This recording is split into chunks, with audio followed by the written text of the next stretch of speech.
Recognition search caught your Dreddy. Where? Dorchester, corner of Park and Adams. Not far from the reservation. Boston PD is on its way. Stay here and keep tabs on it. Wait a minute, where are you going? Dorchester. That wasn't too difficult. I put a space in the system and bingo, we found him in an alley. K-33 over there brought it to my attention. Thanks, Jerry. He's one of our best watchers. He's semi-retired, so he gets to work out of his beach house in Maine. It's pretty sweet, huh? Yeah, it's a nice setup you have here. Yeah, we can access every survey on the grid here. Touch of a button, I can tap into anyone's feed. It's kind of like being inside God's head. Oh, boy. I felt that one coming. Bobby Saunders, by the way. Jennifer Peters. Yeah. Yeah, you are, aren't you? Can I ask you a question? Why no surrogate? Me? Oh, they've been trying to puppet me for years. But they ain't built a machine that can handle this big puppy yet. Excuse me a second.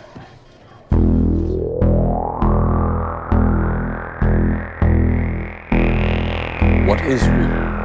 How do you define real? If you're talking about what you can feel, what you can smell, what you can taste and see, then real is simply electrical signals interpreted by your brain. Have you ever been in an institution? Cells. Cells. Do they keep you in a cell? Cells. Cells. When you're not performing your duties, do they keep you in a little box? Cells. This causes it. This causes it. This causes it. Information overload. All the electronics around you poisoning the airwaves. You are listening to the High Tech Low Life podcast, a cyberpunk media retrospective.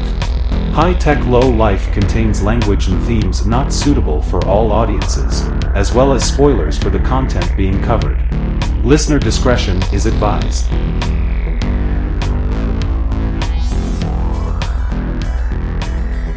Welcome back, everybody, to the High Tech Low Life podcast with your hosts, Eric and Josh. I'm Eric. I'm Josh. This week, we are covering the unforgettable, genre-defining film from 2009, starring Bruce Willis and creepy Uncanny Valley CGI Bruce Willis. It's called Surrogates.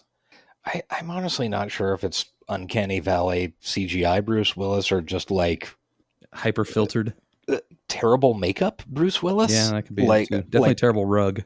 Yeah, that's yeah, that's a bad part. Yeah, anyway, this movie has Bruce Willis on it. It does. Friend of the pod, Bruce Willis. Yeah, I guess. Yeah, I believe our what's the name of that movie? Fifth Element. Yes. One of the reviewers said that we were basically sucking Bruce Willis's dick the whole time. Yes, I think I remember you forwarding me that. I don't think that'll be a problem this episode. So probably not. Spoiler alert. All right. Until then, though, we're gonna talk some other things because this is a podcast about cyberpunk and cyberpunk dystopias, and we here at the High Tech Low Life podcast feel that our own world is entered a sort of dystopia, and we like to compare and contrast the two by talking about current events. Specifically, this week, the big news I think is that we are bombing the shit out of Iran. Yeah, and especially as of today, where apparently last night we ordered multiple strikes on water desalinization plants. That's a military target because militaries need water, and they're the only ones that do. Yeah, it's definitely... Just checking my notes here that civilians need water too, so... Oh, shit, I didn't realize. Ooh, correction for the record. Yeah. I think it's interesting how these people that are directing this war go on the news every couple days and lay out their war crimes and present the evidence for their future trials on a silver platter to us. And I desperately hope that somebody is taking note. Yeah, it's gonna make for a very visual Nuremberg 2. Yeah. I mean, like lots of clips and, that... multimedia. Yeah. that asshole last week, saying like, we are doing, we are doing a major war here, and the reporter goes, "So it's a war?" He said, "No, it's not a war. I mean, the Congress would have to declare war." And the reporter says, "You just said war." Well, that was a misspoke. Yeah, that was a misspoke. Okay. Or Rubio. Well, they were going to attack Israel, so we had to attack them before they attacked. We had to preemptively strike their preemptive strike, and then Trump didn't like that, and so he had to roll back why we were. It's a clusterfuck. Nobody seems to know what they're doing, and nobody outside of the administration seems to want it. Yeah, it's even their base seems not hype about it. The only people who really want it are the people who are paid to go on TV about it. And your Lindsey Grahams and your Marco Rubios and people who have been thirsty for it for years. Yeah, what's I don't know. And now in the past like 3 or 4 days, there's been some surprisingly out in the open threatening talk about doing a regime change in Cuba too. So this is all going great. We definitely have the military force to invade, conquer, regime change Iran. 3 countries at once? Which is, Iran's only 3.5 times the size of Iraq. Like, I think it's big. It's about a third the size of the United States. It's a very big country. It might not seem that way on a lot of maps, but it's a very big country with... The Mercator does it dirty. Yeah. And kind of a lot of people, and boy, the terrain is not... You can't... It's not Iraq where you're surrounded by a bunch of relatively flat ground where you can just drive tanks in easily. This is... I heard that, is Tehran bigger than New York City, or at least similarly sized? It's very big. Yeah, Tehran it's several billion people. I think maybe in the 6 million range. Yeah. Iran has, I think, close to 100 million people in it. It's going to be fun. And then, let's see, add Cuba on top of that. And, again, that's one that on the maps maybe doesn't appear quite so large as it should. I think it's got about roughly the same square mileage as, say, Pennsylvania. That's enough. Yeah. Don't forget, we're doing Venezuela still, too. I mean, supposedly it's over, but it's never over. Yeah. I think the only way that anybody will ever trust America again after this regime is if there are like public international trials. Yeah. With extreme Nuremberg style repercussions. Like Nuremberg was botched, frankly. Like a lot of problems resulted from that. Better than Nuremberg style repercussions. Yeah. And I truly think anybody running for higher office in the next couple of years needs to have that as a goal, despite the backlash it may cause. Yeah. Definitely big Nuremberg-esque. And the world needs to be involved in these trials. This can't be something that just happens in America. Yeah. Yeah. Big Nuremberg-esque trials. Also, I think to truly get anybody to really trust us ever again, I think we're going to constitutional amendments and stuff because, hey, it turns out, it went okay for like 225 years, something like that. Just having these norms and, these not written rules that everybody kind of operates by. And that worked fairly well. There were blips, obviously. Sure. But a couple genocides here and there. Now that it's gone mask off where you can just say, no, I'm going to do it, and nobody does anything. We need to have some rules about, wars and rules that are enforced with violence towards people who break them, no matter how much power they have. Because the state has a monopoly on violence, and it should use it in times like these to for the good of the world. Like, man, these lunatics that are in charge of the big button, I think about it sometimes. Yeah. And they're all idiots. Trump loves being in history books. He'd love to be the second guy to drop one of those things. Oh, he would. And boy, I don't even remember what he was saying circa Wednesday or Thursday about how we can still go bigger or whatever. Like, the way they're talking just makes my stomach turn. It's truly like we've done Middle Eastern forever wars before, but yeah, at least they dressed it up with patriotism, and at least they tried to sell the war. Not that that's better, obviously, but when you see it in its full ugliness revealed, it feels a lot worse. Well, and it's just this specific one is fucking sane. Like, just the idea of... At least the last one happened after 9/11. Well, just the very concept of, they kicked us out of the country 47 years ago, and they chant death to America sometimes. So obviously we've been at war for 47 years, and but don't worry about it. This is going to be quick and easy, and it's certainly not going to disrupt any oil shipments or like you've turned impressively. They have turned a good portion of the Middle East into a battleground without even realizing it. Yeah. The good news is that we've always been at war with East Asia, so yeah, that's true.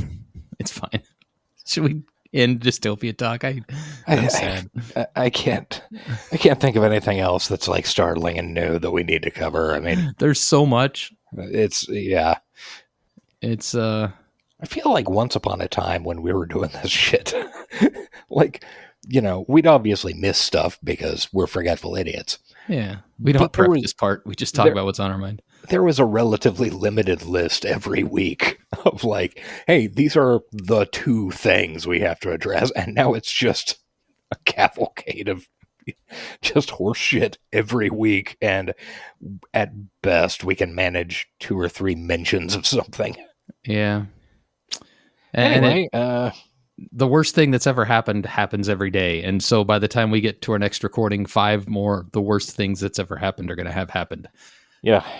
It's hard to deal with, especially when we don't like dedicate the show to news. We just kind of talk about it off the dome. So yeah. And I don't know. The desalinization plant thing is really spun me. It's fucked. Yeah.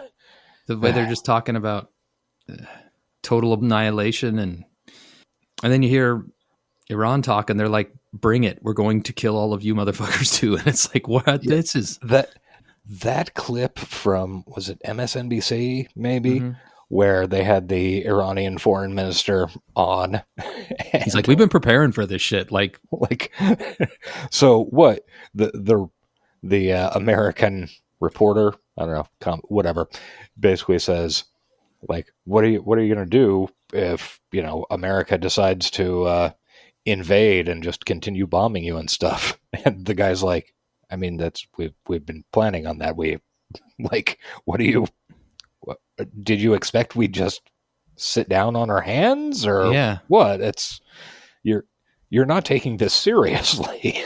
Like, Iran is smaller than the United States and less militarily powerful for sure, but they've had 40 years to prep for this, and it feels like our administration threw it together in a couple of weeks. Yeah. Like, they're ready. Like, look what Ukraine has done to Russia. Like, yeah, come on. This is obviously a bad idea. And I do think at some point Trump's going to declare victory and pull everyone back. But like, that doesn't mean it's going to end. Yeah. Well, I think he's going to declare victory. Some forces will be drawn back, but it's just going to be a continuing rolling thing. Yeah. I mean, you kick the hornet's nest. The hornets are out, motherfucker. Like, and Iran has been in wars of annihilation before. Yeah. I mean, this is not something it's not like they've never been attacked. It's not like they're surrounded by enemies and constantly on guard and Yeah. Yeah, I mean, we gave a shitload of weapons to one of their neighbors a good 35 years ago, so they could be in like an 8-year stalemate. Mm-hmm. And then what did we do to that neighbor? Oh, that's Yeah, right. we fought him on a much more than 8-year stalemate. Yeah. Smart foreign policy over here in the United States. I hate it. It is brilliant. We're number one. We're number one. USA. That leads me into some recommendos. Let's do it. Recommendo. Roll that intro. Recommendos. Recommendos from Eric. Recommendos from Josh and Eric. What a transition. What was Red Fox's wife's name on that show? No idea. It's I'm blah. coming. Yeah. I'm coming. Yeah. Shit, I can't remember. Very old timey sounding name. Cecilia or something like that. Yeah. Yeah. Anyway, I've been watching the World Baseball Classic. Speaking of USA, find it hard to root for the American team, even though some of my favorite players are on it. How'd the games go overnight? I haven't caught up today. There weren't any overnight. They went late yesterday, but I didn't actually watch any of the highlights yet either. I was going to do it after we recorded. I did watch some of the highlights yesterday of Puerto Rico and Panama. Holy shit. Oh, shit. Yes, I saw some clips of that, and yeah. And Italy has the best fucking home run celebration. Like they've all the teams are. The reason the WBC is so much fun is because Major League Baseball has all these dumb, unwritten, unspoken rules and etiquette that everybody follows to keep it a gentleman's game, which is stupid considering because of course it's 1880. Yeah. And it's a game popularized by drunks and cocaine addicts. So in the 60s and 70s. So just get over yourselves. But in the WBC, these people are with their countrymen. They're like just having a fucking blast, and they're having these crazy home run celebrations. Team Italy has an espresso machine set up in their dugout. And when somebody hits a home run, Vinny Pasquantino hands them an espresso and then does the double cheek kiss, the Godfather kiss. It's beautiful. Love it. Yeah, it's very hard to watch the fucking thing because it's only on specific Fox networks and various apps. Tubi has a couple of games. I've just mainly been watching highlights on YouTube after the fact. Yeah, that is where I have seen all of it. So, I think it's going to get pretty exciting. Like Japan is a beast. America's one of the best baseball teams ever put together. Dominican Republic is who I'm personally have money on because I just can't believe the lineup they've managed to put from that little island. DR stomps. Yeah. And baseball's fun and it's back and I'm happy again. Well, good. Yeah. Do you got anything? I do. It is possibly a repeat, possibly just delayed recommendo. Last week I watched a series of, I don't know, I guess they're short films. At least one of them is pretty much feature length. The Small Axe films that Steve McQueen did, and they dropped in 2020, I want to say, a totally normal year where I definitely remember everything that I saw. Yeah. And it's this anthology. I remember watching Johnny Mnemonic that year. Yeah, I very remember slowly. that. Yeah. It's this anthology of 5 short films, all about West Indian, like the Windrush migration into London, and like one's set in the mid 60s, another set in the early 70s. You know, just a bunch of little kind of slice of life bits and pieces, and it is fucking amazing. And the thing is, I know for a fact I watched it at the time, and I possibly recommended it on one of the precursors to this show. It's not sounding familiar to me. But I have, like, I had it, I had it on my computer, and I was like, I should watch that again. I think I remember liking that. And then I sat down and watched it, and it was like entirely fresh, even though I know I fucking watched it at the time because I was fairly hyped when it came up because I really like Steve McQueen. The guy directs good movies. But yeah. Weird that there's been 2 of them in history, but more than that. Yeah, true. There's also a fashion one. That's right. Yeah. Fuck, I forgot about that one. Mm-hmm. That's strange. It Anyway. is a little odd, yeah. Recommend the Small Axe films. Okay. I've never heard of them, and if you mentioned them before, I've blocked it out. Well, that was 2020, so Yeah. we had things on our minds. I don't have another one right now, but I do want to circle back to a combo recommendo dystopa talk. Sure, Okay. we'll call that a word. Bruce Campbell last week announced that he has cancer. Oh, I forgot about that. And we have watched a great Bruce Campbell movie on this show. And we will watch another. And we will watch more. Yeah. So, he seems to be in fairly high spirits, but go out and, I don't know, watch some Bruce Campbell shit. Or hit somebody with a board. Do some fucking Stooges bullshit. Good luck, Bruce Campbell. We love you dearly. We do. Let's talk about Surrogates. Okay, let's do it. What did you think about Surrogates, Josh? I thought it was a very depressing movie. Not because it was particularly dark or anything. I mean, in fact, arguably the movie means nothing and says nothing. Yeah. But just because it is one of my least favorite kinds of films where it's just meh. Like, so unbelievably meh. There is nothing memorable about this movie, like, at all. It is kind of wild when you consider, like, this was an expensive movie, and it has some, like, it has some talented people involved. Like, but man, what the fuck? I'll never not love James Cromwell. Yeah.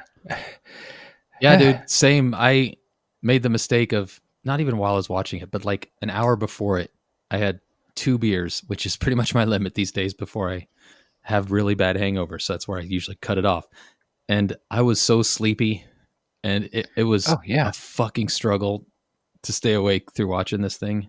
Yeah, and like it honestly, okay, so I texted Eric, I think Wednesday or whenever I first watched it, like 4.5 minutes into the movie, and I was fucking scared because the first 4.5 minutes of the movie is just newscasters doing,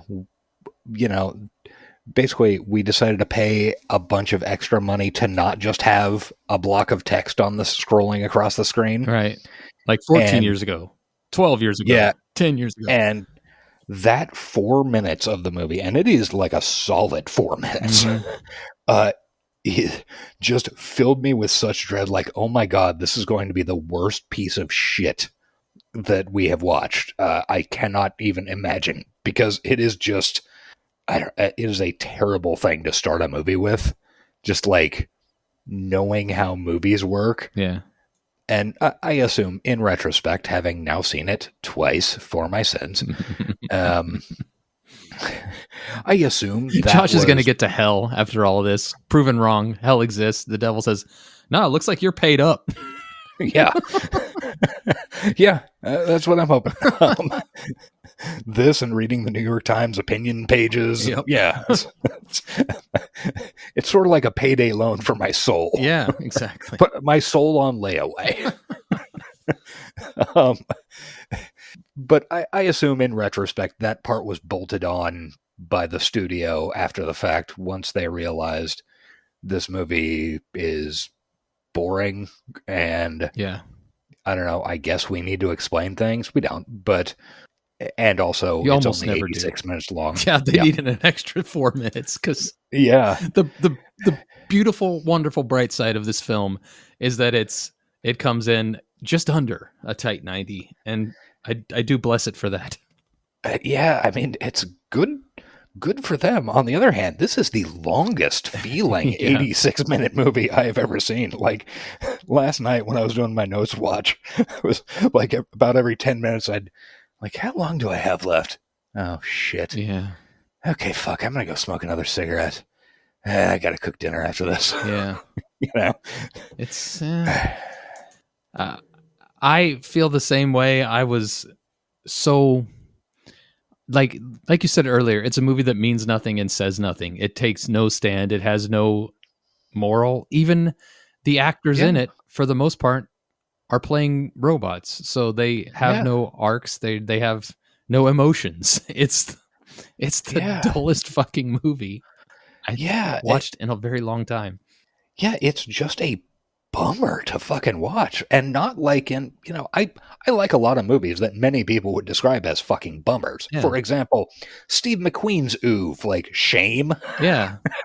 I mean, I love movies that are a real bad time. Yeah, I don't mind being bummed out. This is just a fucking bore. Let's recap it. I'm sure more will pop up. So Okay, we've already so been it's- over the first 4 minutes, so we can skip that. Okay, actually, I do want to address a couple of things in the first 4 minutes. Number one, apparently this movie is set, and I saw this repeatedly on Wikipedia, IMDb, etc. This movie is set in the year 2017. Oh, wow, I didn't notice that. So 6 years, and I don't know where they got that because I don't remember seeing it anywhere on screen. It's possible, like on a computer screen or something, that shows it, or maybe it comes off of DVD special features, some bullshit. Mm-hmm. That is an insane time to set this movie at when it came out in 2011 I thought it came out in 9. or 9. Yeah. Either way, it's fucking nuts. And this timeline at the beginning in the news reports goes back for like the first little bit is 14 years ago, and we're developing these surrogates. So the movie is set in 2017. 14 years ago is 2003. So that was 6 years before the movie actually, came out. Yeah. And by the time the movie comes out in the movie's own timeline, we've got surrogates all over the military. Like in 2009, you and I should have been able to walk out of the movie theater having seen what came out in 2009. I have no idea. We'll We'll be know blood. at the end. Yeah, that's true. We should have been able to walk out of the theaters after seeing There Will Be Blood or No Country for Old Men and seen like surrogates around. Yeah. It's just really weird. Like, why didn't you just set it 20 years in the future? Not. I have this theory that I just came up with 2 minutes ago that I've been working on in my head while you're speaking.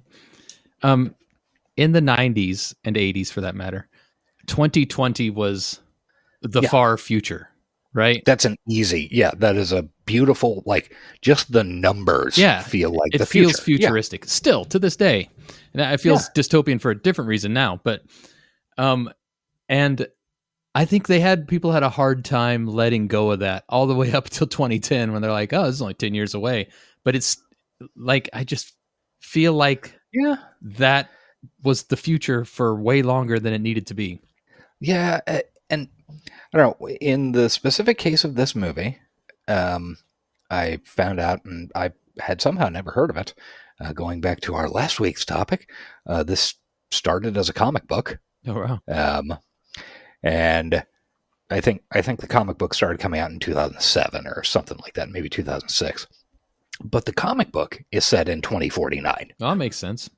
Yeah, like, that's a feasible and sane thing.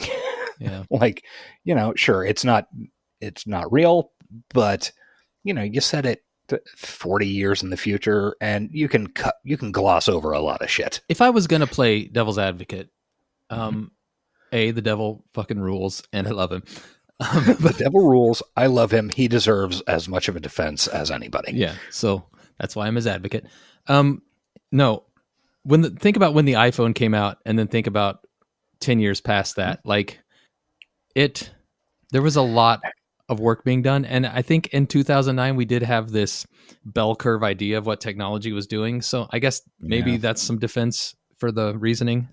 No phones in this movie, though. Oddly. That's true. Phones ruin movies, Josh, as you know. That's true.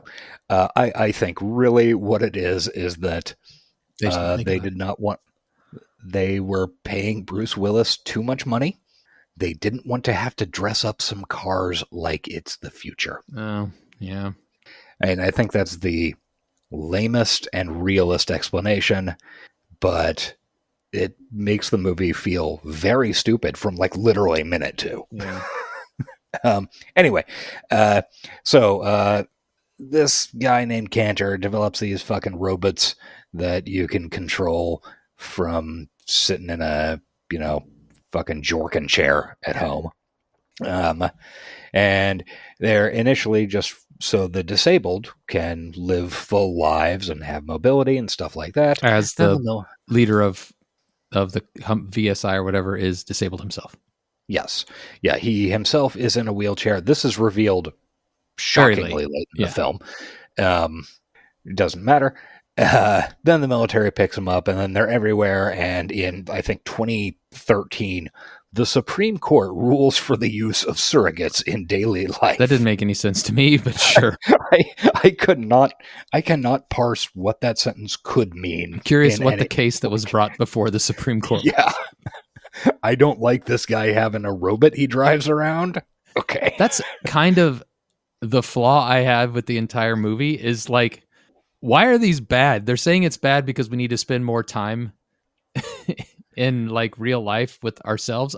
Okay, sure. But also, like, who gives a fuck? Yeah. And there's also the angle of like, why?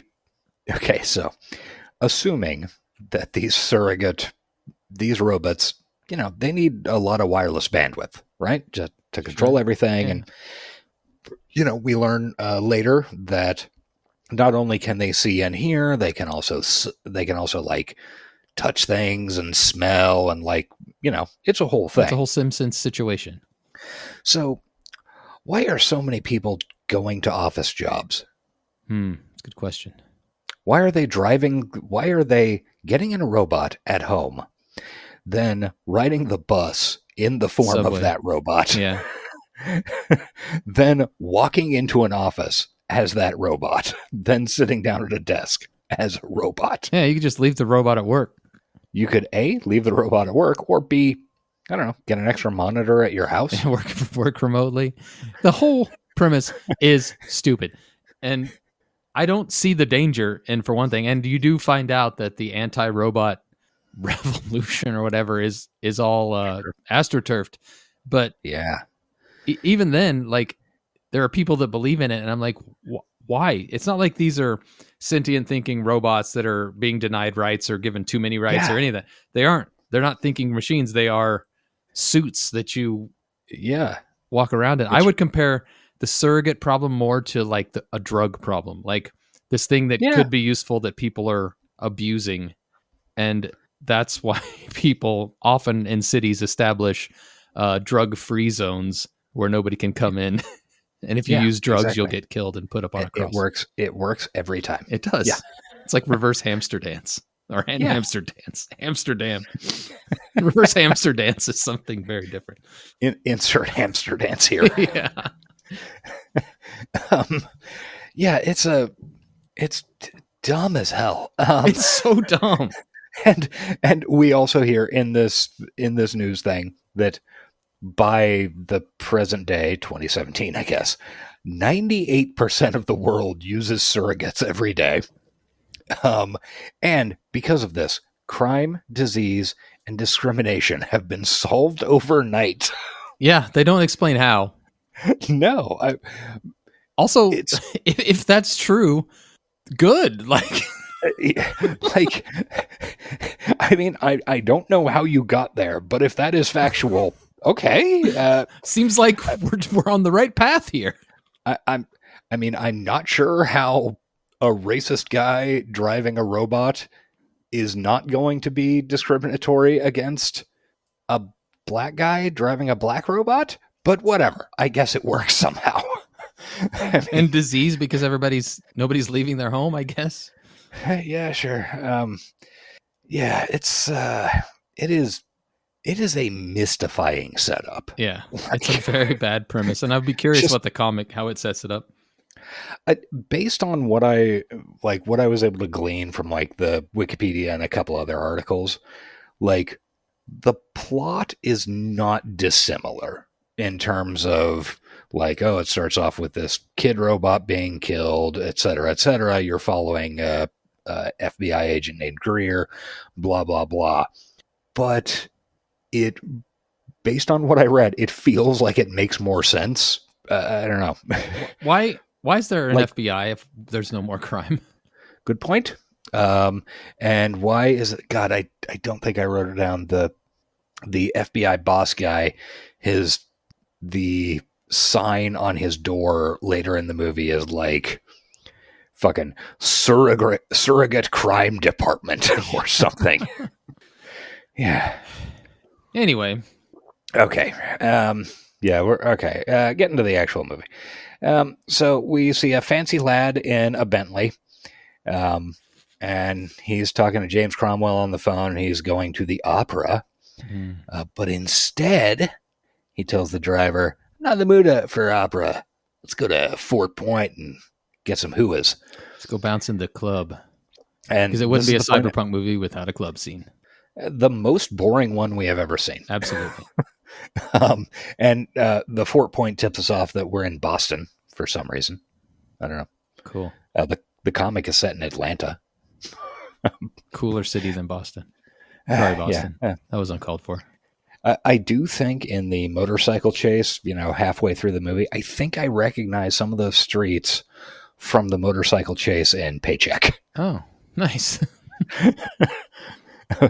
Yeah, I was like, I've seen this before. What was that? And I was like, oh, yeah. Another Ben nothing Affleck. movie. Yeah. So, and this kid goes into the club, and we see Jack Noseworthy. Your favorite. My favorite guy. Josh has had a long, hateful relationship with Jack Noseworthy since the 90s, I'm pretty sure. Yeah, and I'm not even sure why anymore. No. I think he had that show on MTV. Yes, Dead at 21. Yes. I think it might have originated with that somehow. Think so. I couldn't tell you a thing about that show other than Jack Noseworthy was in it. God, they promoted the shit out of it. Like, I remember I got sick of seeing him. That could be it. Yeah. Like, I simply saw too many commercials. Dead at 21. Fuck. Yeah. We should cover that. And should we? Honestly, possibly it's super cyberpunk. I just have no idea.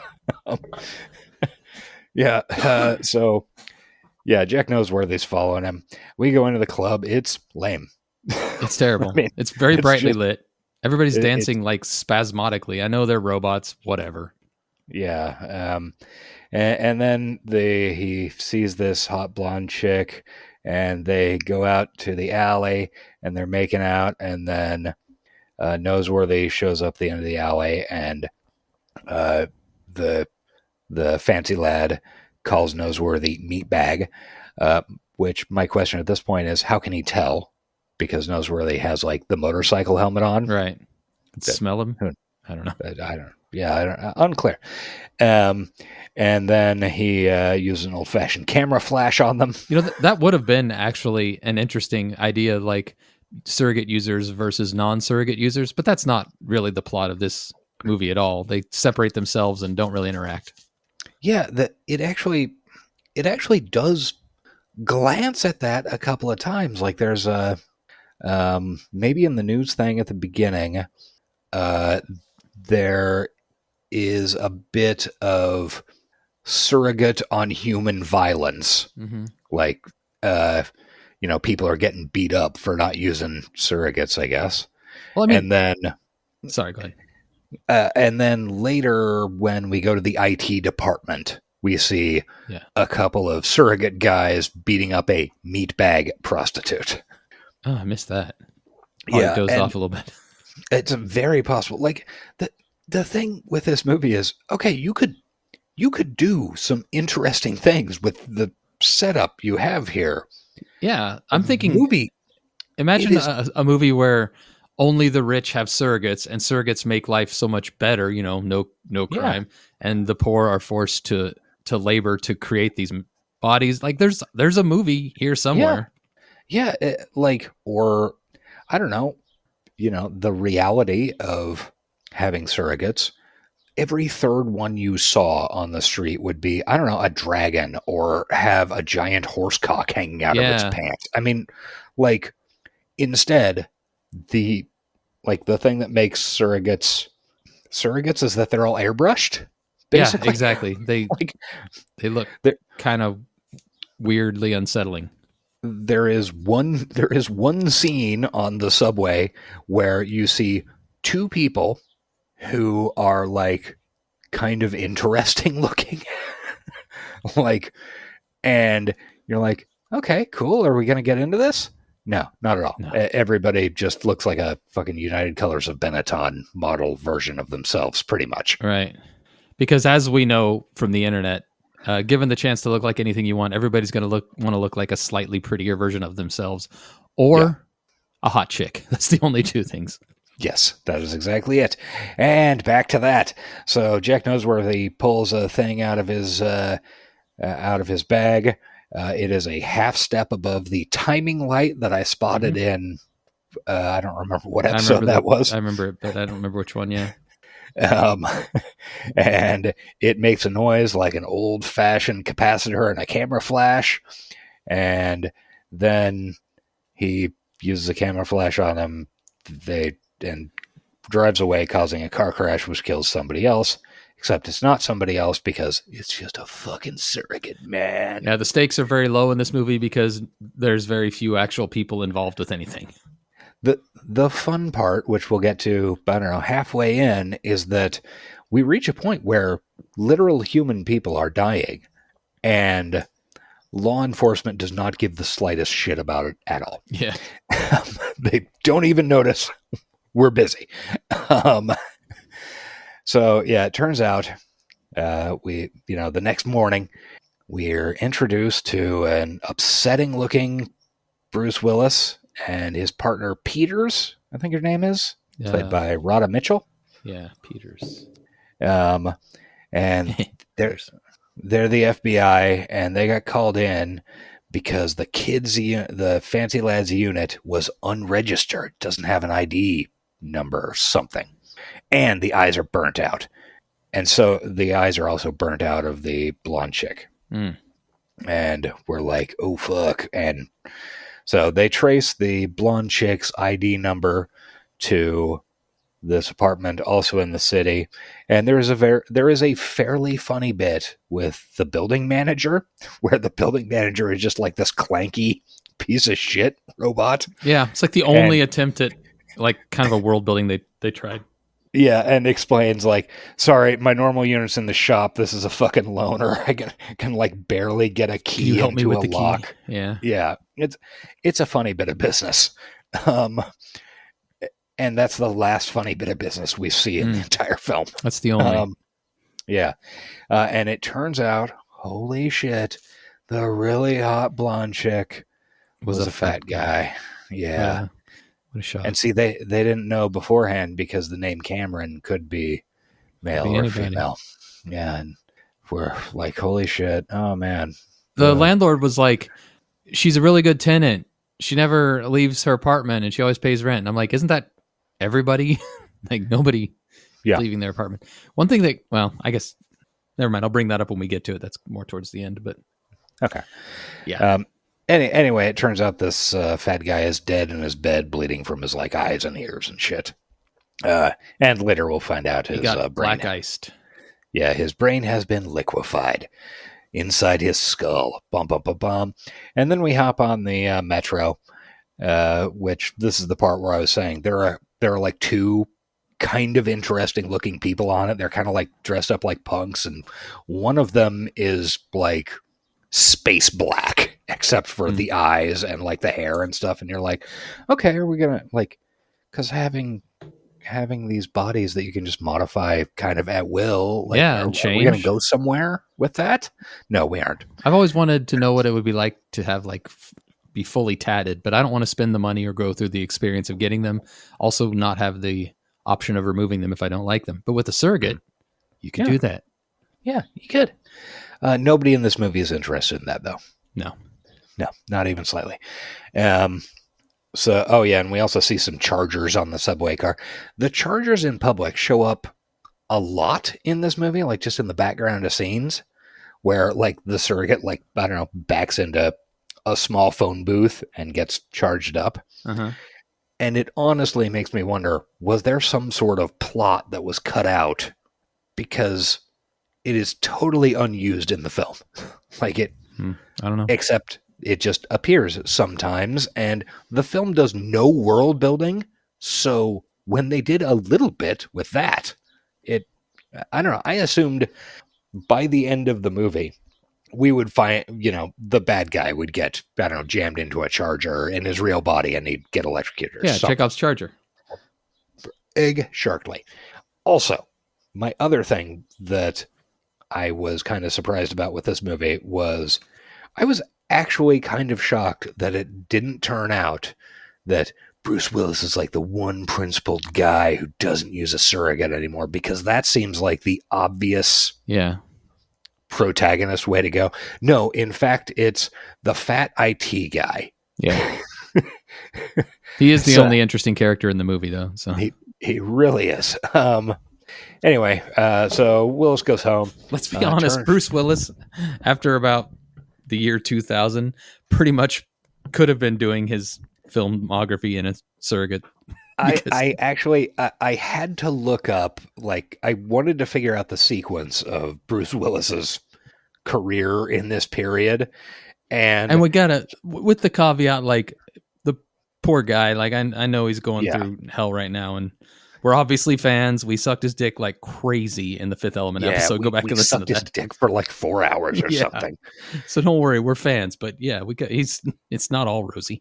Yeah, this is actually like, this is kind of right at the end of a little bit of a fallow period for him, where he was in a ton of shit, but most of it was just crap. Mm-hmm. So like the previous 10 years, he'd been in either fairly small stuff, like, I don't know, he had a little role in Planet Terror, and like in 2007, Live Free or Die Hard, like, bombed terribly. But for, he'd been kind of on a downswing. He does this movie. I would consider this also part of the downswing. Yeah. I'm looking through his thing, like his last really good movie, like Sin City, maybe. Yeah, I would say that's probably about it. And he was in Split. I liked Split a lot. Split was decent. Yeah, he but like right here at 2009, the next movie he does really is Red, again, going back to Warren Ellis last week. Warren Ellis wrote that comic. Then, like, he's in Moonrise Kingdom, the Wes Anderson movie, and then Looper. Expendables. Like, Looper he has a couple of, like, I don't know, 4 years of pretty good work, and then it falls off a fucking cliff. Mm-hmm. But that cliff, it's not that he wasn't working, because there are dozens of movies. Like, he was working constantly. Like, I mean, I think the situation that he is in is horrible. It is honestly my greatest fear. Yeah, More, I agree. More than literally anything else. I mean, I would much rather be slowly set on fire. Have you heard Kevin Smith talk about him, like how he was really difficult to work with in Cop Out, I think it was? Yes. And then he learned later about his condition and how probably about the time he was probably just starting down that path. Yeah. I think that's very possible. I also think that Bruce Willis has been known for decades to be a guy who, if you don't take what you're doing seriously, he will say, fuck you. Yeah.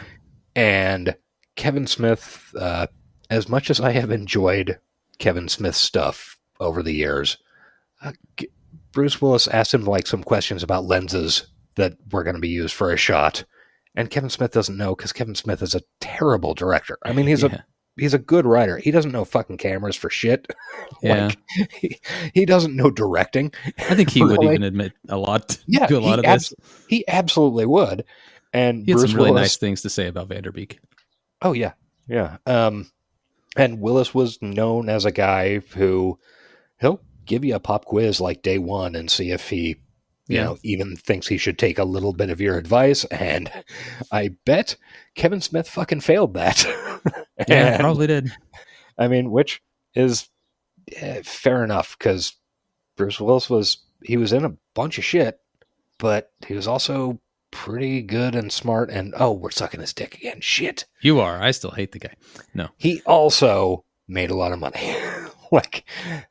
And he has spent right now in our lives the past decade just banking for his family. Yeah. So right. Good for him. I mean, it's kind of, I certainly don't want to be on here advocating the Quentin Tarantino, I'm only going to make 10 movies thing so they'll all be good, because that's horse shit and he's an idiot.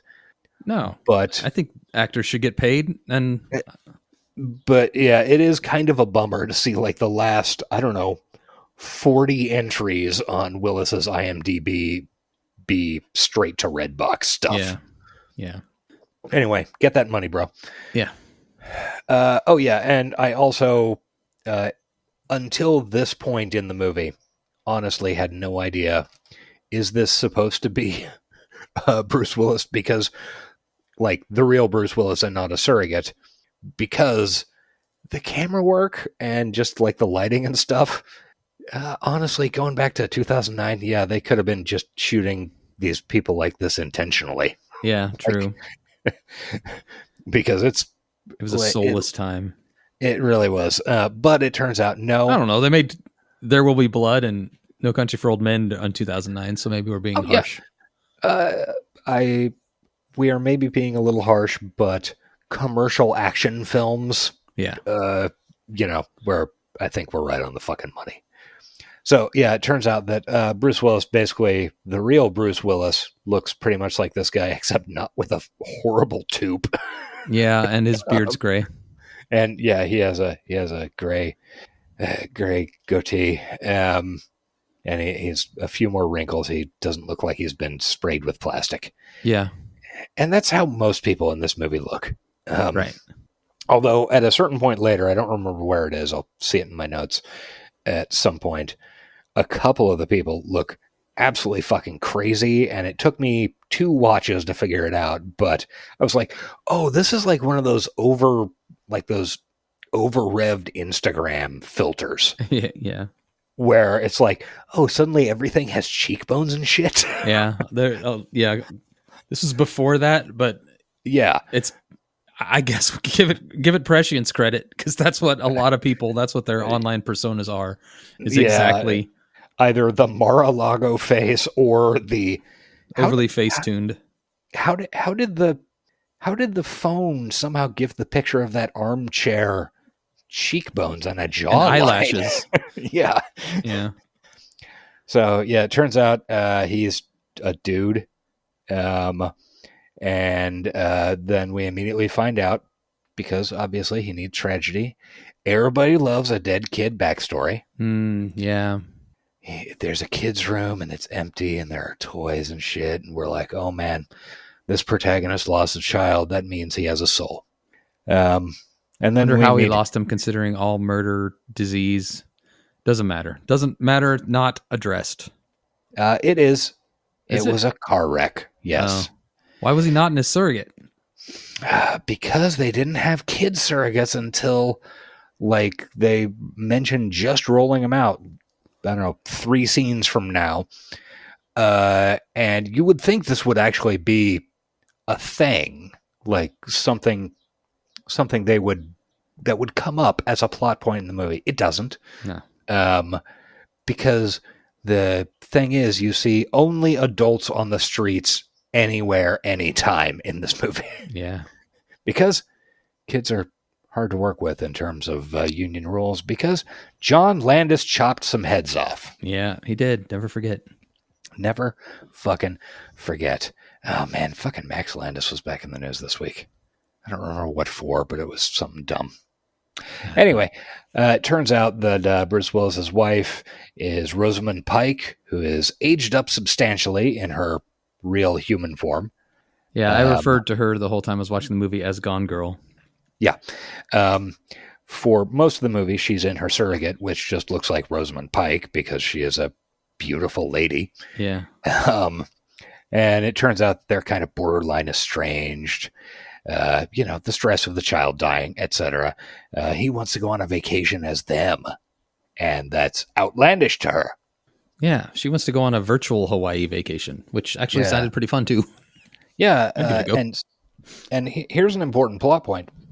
You can rent surrogates in distant locations to control and then be able to do all your vacation shit, and you never have to ship your physical body to Hawaii or whatever, which, like 4 scenes from now, is explicitly stated as being very illegal. Yeah. They mess with. They say like you have to be synced to your surrogate, and then they just start hopping in and out of them like crazy. They're very fast and loose with the rules. Yeah. Think how cool of a movie you could make though, where you have multiple surrogates positioned all over the place, and you're just hopping in and out of them, like doing heists and stuff. That could be fun. Yeah, that would rule. That'd be great. Yeah. That has nothing to do with this movie. No, not at all. I think the people who are writing this movie put less thought into it than I did this week. Anyway, and later we'll find out that real Rosamund Pike is much more age appropriate to Bruce Willis. Yeah, that's nice. And she has a scar on her face, probably from the car wreck. OMG. Yeah. She's so hideous and disgusting. She is almost as hideous as the female lead in Ready Player One. Just a monster. Just a monster. When these women, these hideous women that they're wearing glasses. They have ponytails, paint stained overalls. Oh god. It's just funny what movies think it's ugly. Yeah, it really is. So anyway, it turns out they're about estranged. Who cares? The human drama is not human drama in this movie, but we then cut to Stanford, and it turns out that the fancy lad's body is found in his dorm room. He's all dead, bleeding from his brain, whatever. Nobody has any idea how it happened, and the FBI boss says that the public cannot think that using a surrogate can be fatal. Yeah, classic. Because it's impossible to affect the human body through the surrogate. I don't know. Because there are fail safes, Josh. Yeah, it's not that it's impossible, it's that there are fail safes. And fail safes never fail. Never fail because they're safe. Yeah. Why so we name that. Yeah. We see some video of the attack from the kid's deck. I'm just going to call it a deck. I don't give a shit. I think I slept through this part. I think I slept through a lot of this movie. You're better off, honestly. Faded. It faded like a podcast we just recorded as randomly as the mics go off. Yeah, like Tears in the Rain. Yeah. And it turns out, we see a video of the attack, and like we can see fucking Jack knows where these eyes for his motorcycle helmet. But we find out that the kid is the only son of James Cromwell, who is something Cantor, the founder of VSI, who makes all the surrogates, and he got pushed out of the company, and he's now a recluse. And this is all delivered as though it's not supposed to be just a straight fucking exposition dump. Like they literally could have just flashed it up on the screen in text. It was so incredibly unsubtle. Yeah. Also incredibly cliche. Yeah, very much. So then we go to it. Bruce and his partner, Peters, go to his house to meet him, except, he's a surrogate. And this is when we find out that, I lent my son my surrogate sometime because I didn't get to spend a lot of time with him as a kid. So that was my surrogate he was using. And this Bruce is where Willis points out, that's illegal. Yes, Bruce Willis says, that's illegal. And that's a porno. It's not a porno. And he's like, well, I don't know. What do you want me to do? That's how the plot works in this. Yeah. We're going to be switching the laws around and the rules quite a bit. Bruce, get used to it. It is a big deal, and then it is dropped. Yeah. And I kind of feel, watching this the second time, I kind of felt like we had seen something like this in a previous movie or TV show where, oh, they have to be coded to their owners. And then it turns out, oh no, that there's a way around that. I couldn't remember that sounds what like it some was. sci-fi bullshit that we've covered for sure. Yeah. God knows. Anyway, yeah, so James Cromwell has a bunch of surrogates around.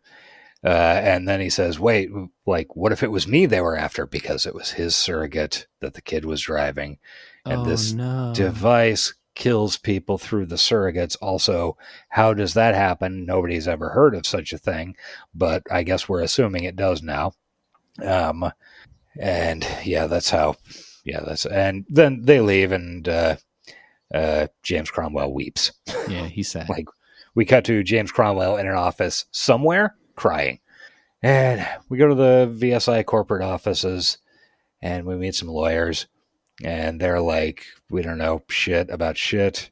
And I didn't hate this scene. This scene had a little... It had a little bit of juice. Yeah. Like, one thing, the lawyer... The Peters character, I feel, is underused. Like, she could have been a stone tablet. Like, yeah. She could literally be a mannequin that, like, Bruce Willis is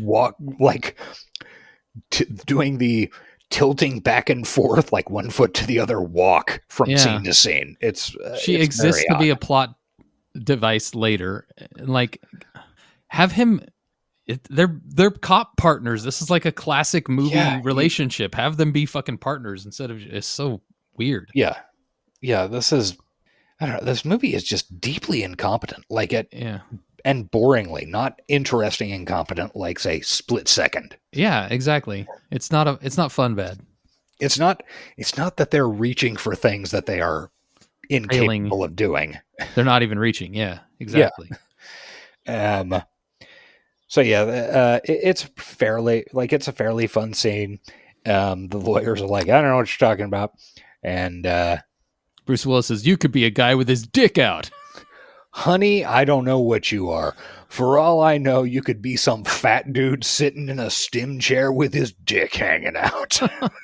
It's like the only emotion showed in this movie. Yeah. And then they just go to the R&D floor. Yeah. Like, apparently you get into these high-end office buildings, you just click whatever floor you want, and it goes there. You don't have to have a badge. Lawyers are cool with it. Yeah. So then we go down to... and right after that scene, as he and Peters are leaving, she's like, wow, you're being a little harsh on him. And he says, I just fucking hate liars. And the way this is framed is that he's yelling at this attorney about, you could be a fat guy with your dick hanging out. And she, like, locks up. So the implication to the audience is, oh shit, he nailed her. He might not have even known it. A fat guy with the dick out. Yeah. So then... What large percentage of the world are fat guys with their dicks out? Apparently... Are we all fat guys with our dicks out? Now, we see very few of them in the last scenes of the film. But...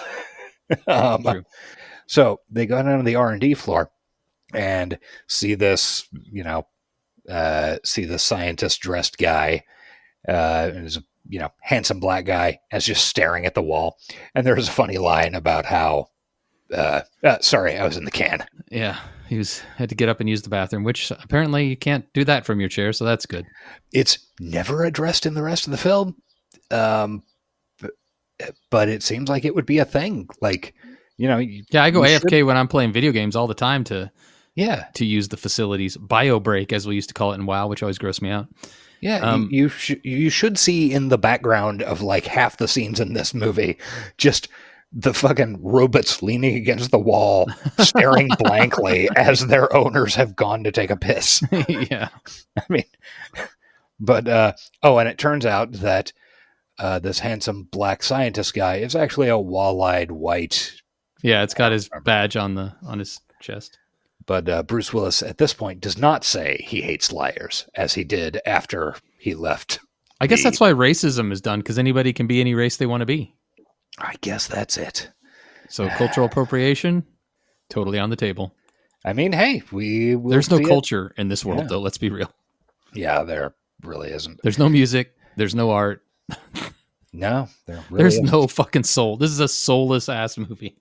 It really is. Like, yeah. So this R&D guy says, yeah, I don't know what, why are the eyes burn out? We did get some stuff back. We did get some units back from the DoD last week with no memory chips and the eyes gone. So, I don't know, talk to them. So then we go to the fucking army and we see the guy who is in Band of Brothers. Worst scene in the movie. I hate all the army shit. It's bad. We see what appears to be a training exercise. It is at the end of the scene revealed to be a peacekeeping mission. Yeah, hilarious.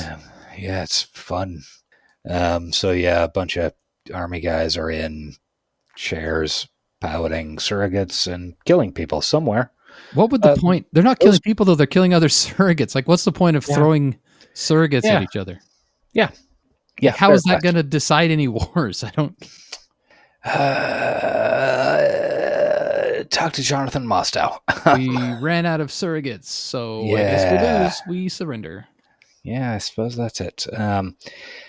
It's what is the actor's name? Michael Cudlitz as the commanding officer guy, and he was in Band of Brothers and is in tons of shit. And he's like, I don't know, why would we develop a fucking weapon that would kill our own dudes? And we regularly remove motherboards and optics for analysis. So this is clearly a pointless thing that we're doing with this scene. But now let's walk through this terribly 6 minutes somehow. Yeah, let's walk through this terribly CGI'd LAN party. This scene felt B-movie-esque to me. That is exactly it. It is a LAN party. Yeah. It is a LAN party where everybody is wearing fucking desert camo. Right. Ugh. And then we got some info that they have ID'd Jack Noseworthy as a guy named Miles Strickland from facial recognition. And then we go meet the coolest character in the movie, the IT guy, who's just a fat dude sitting at a desk in an office. Haven't made a surrogate with big enough brain to handle what he's carrying upstairs. Mm-hmm. Yeah, he's really the only interesting character in this fucking film.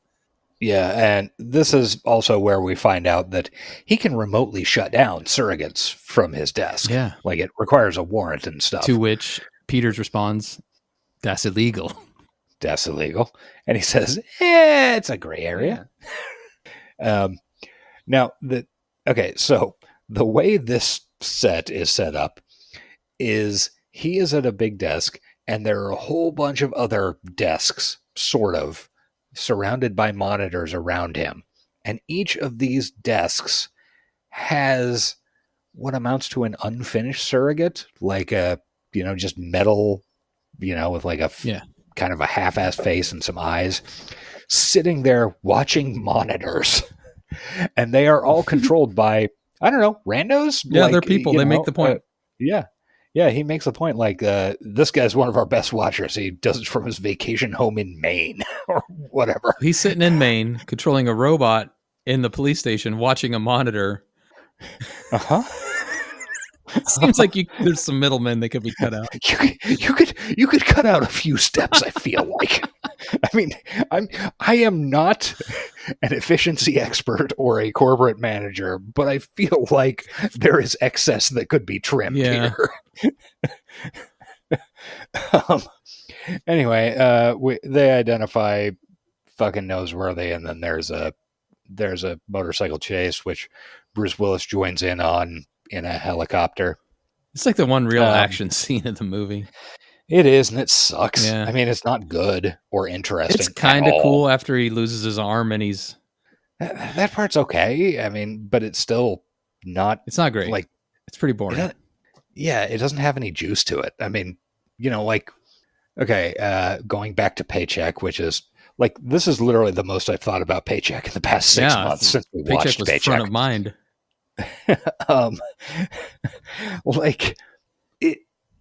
The chase scene has little to no juice to it. Like, at least in Paycheck, John Woo knows how to put a camera where a motorcycle looks cool going past it. Right. Instead, this just looks like, I don't know, some stuff happens on screen. Yeah. Anyway, they chase Jack Noseworthy. He's he's running to the reservation of all the dreads, the anti-surrogate people. Yeah, we actually haven't even mentioned Ving Rhames' character, who has shown up at this point. Yeah, he actually showed up in second 30 or something. But they make it in the news clips. They really telegraph if if an actor playing a character is famous for being bald and he has hair, he's probably not a human. Yeah. Especially that is true. That is true. Yeah, so we do a chase. He knows where to kill some cops with the flashbulb thing. Big deal. Bruce Willis's helicopter crashes into the human reservation. Bruce Willis saw that Jack Noseworthy was pointing the timing light at him. So he disconnected himself before the flashbulb thing. Oh, I missed that. Shot voltage through his surrogate. Whatever. And then the helicopter crashes and kills numerous actual humans. Don't worry about them. In the crash scene, because we know everybody, we find out that everybody is scanned, when they go into the reservation. Surrogates in there. Yeah. So everybody in this area is an actual human. This giant helicopter crashes and kills a bunch of people and explodes, and rotors are flying around and shit like that. And people die. And Bruce Willis, being a surrogate, puts his he puts his headset back on in his stim chair, and then he gets back into his surrogate, which is now shy one arm, and he continues chasing Jack Noseworthy, ignoring any possible casualties. Well, this is a sovereign nation. They say that at one point, that they're separate from America, I guess. They keep calling them reservations.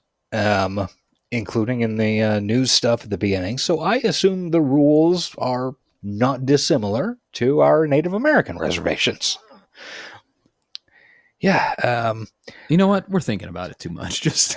We really are. So anyway, there's this. We've already given this movie way more thought than anybody on Earth who's seen it has ever given it. Yeah. So Bruce Willis chases him, and then he jumps off a fucking he jumps from one I-beam to another, and this I-beam, even though it looks entirely intact, apparently has the consistency of wet cardboard. Yeah. And crashes to the ground, and he's almost got Jack Noseworthy, but then he gets hit by a truck and shotgunned by a lady. An old lady, yeah. And good for that lady. Yeah, she's cool. Yeah, because, these fucking pigs are invading their turf. Yeah. Oh, yeah, and I forgot to mention that during the chase, another thing that could have, the foot chase portion, another thing that could have, been a thing in the movie is that fucking Bruce Willis is doing Superman, Spider-Man jumps, big things, and this only occurs one other time in the movie and is never of any actual importance. So apparently the surrogates can do crazy bullshit, but they just don't. Yeah, that would make for some fun fights, some fun action scenes, other than this one. Yeah, but it doesn't. Anyway, the Willis surrogate gets shot by a lady with a shotgun, and he says, "Oh shit!" And then we cut to real Bruce Willis crawling down the hallway of his house, bleeding from his nose, and his wife finds him.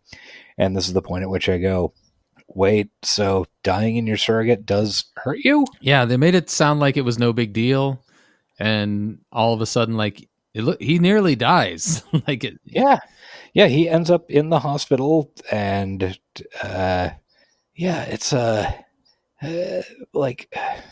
look, man, I'm fine if you want to do a movie with few rules. I mean, I'm fine with a fucking movie where you just go, yeah, fucking magic, whatever. Yeah. But if you're going to say there are a bunch of rules, you need to follow those rules, unless there is a reason you are not doing so. The Matrix would be a good example of, here are the rules. Oh shit, it turns out that Keanu Reeves is Jesus. He can break the rules. But it'd be Bruce Willis is not Jesus. Unfortunately. It'd be so easily fixed if when they saw that dead guy, the first one, they'd be like, wow, I've heard of people getting pretty messed up by having their surrogates killed, but never seen anything like this. They don't say anything like that. They just make it act like it's totally normal. Uh-huh. Yeah. Yeah. Then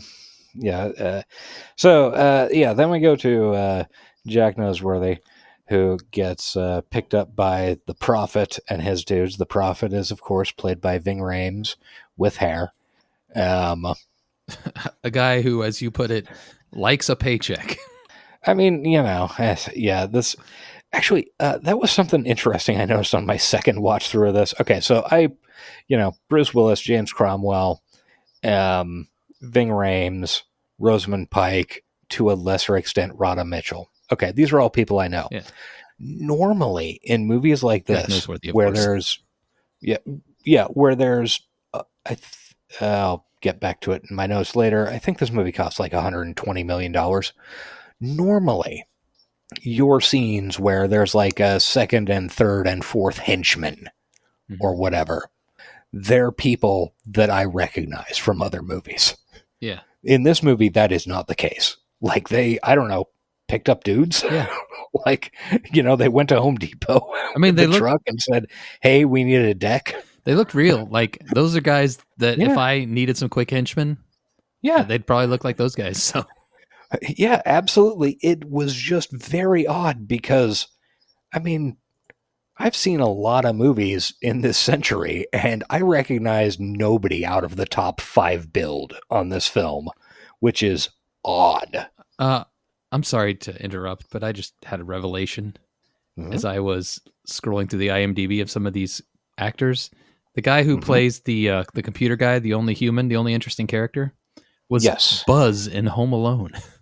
Oh, okay. He was also, I've seen him in other things more recently than that. Yes. Russian Doll, that was a good show. Oh, yeah. The Tick. I love that show. He's been in some stuff. Yes. Actually, The Tick, I think, might be what I'm specifically recalling him from. Anyway, that's neither here nor there. Let's get through this movie. Yeah. Please. So anyway, he wakes up in the hospital, and then, we see the Prophet goes and beats up Jack Noseworthy and then kills him off screen, and we get the weapon, or the Prophet gets the weapon. Kind of a weird death for Jack Noseworthy, who we've kind of been following, not as a protagonist or anything, but he's been kind of a major character, and then he's just done. He is just immediately swapped out for the Prophet. Yeah. And the Prophet's like, "Who gave you the weapon and paid you to use it?" And Noseworthy's like, "I don't know, it was a fucking blank cell phone or whatever." Cell phones do exist. Yeah, apparently. We never see him in the movie. I mean, but we wouldn't need to. Hear they exist because we're all sitting at home on our PCs using AOL Instant Messenger to talk to each other. Yes. We cut to a little news thing, and the Prophet's calling for a revolution. Blah blah blah. And then Bruce Willis wakes up in the hospital, and his wife's there, except it's surrogate wife, obviously. And we see a Surrogates for Kids commercial. They shut it off. And shut it off immediately. It's very upsetting. I don't want to think about it. And then kids. the FBI boss arrives, and the FBI boss I've seen in like 2 things. Yeah, he's been around. He is an unearthly, handsome-looking guy. Yeah, like I assume he is one of those people who got into acting through modeling underwear or something. Yeah, Grey's Anatomy. He's been in some shit. Yeah, I can't remember his name. It's something odd and interesting. It's like Boris Kodjoe? Kaji? Kodjoe. Yeah. Interesting name. Handsome dude. Not the best actor. He's a TV actor. Let's put he's a he's definitely a TV guy that I've seen in a bunch of things. He arrives at the hospital and tells Bruce that he's suspended, and until the inquiry's over, the FBI is not going to issue you another surrogate. Dun dun dun. So you've got to be human. Okay. Yeah. Okay. Yeah. So then he breaks out of the hospital. I don't know. Leaves. Yeah. And his partner Peters meets him. This is like the only time where they have interactions like partners. She seems to care about his well-being for a moment. And we have an incredibly dumb sequence of him walking down the street and like he's just running into people and shit. Yeah. And people are running into him. And it's just, again, it does not play by the rules that this movie has established at all. Because we have seen surrogates moving down the street perfectly normally previously. They don't just run into each other and objects willy-nilly. Yeah. It's weird. It's trying to show that he's not used to being out of his surrogate, but there are much better ways they could have done it. Yeah. And then the following scene where they go into a store to try to get him a new surrogate, I was certain they were setting this up as a Chekhov surrogate and he would come back, sure, get one of these. Eventually you would see him die and you'd be like, oh no, he's dead. And then turns out he got a surrogate and that got killed. That did not happen. This scene is pointless. Yeah, that is literally in my notes right here. Yeah. Like the partner says, I can't believe they didn't give you something for the anxiety. Wait, I've got an idea. They go to a rental shop. Then my next note is absolutely pointless. Yeah. In a movie that has such a short runtime, a remarkable amount of filler. Yeah, it is honestly kind of wild the way. Like, look, I want every movie and show that we cover to be good. Yeah, or at least like decent. Right. I feel like we try to find the positives. I mean, I am inherently a cynic and a hatchet man, but I want good things to. Oh yeah, R.I.P. Hatchet Man. Take a drink. But Hatchet I want Man good was mentioned. things. Shout out to Broge.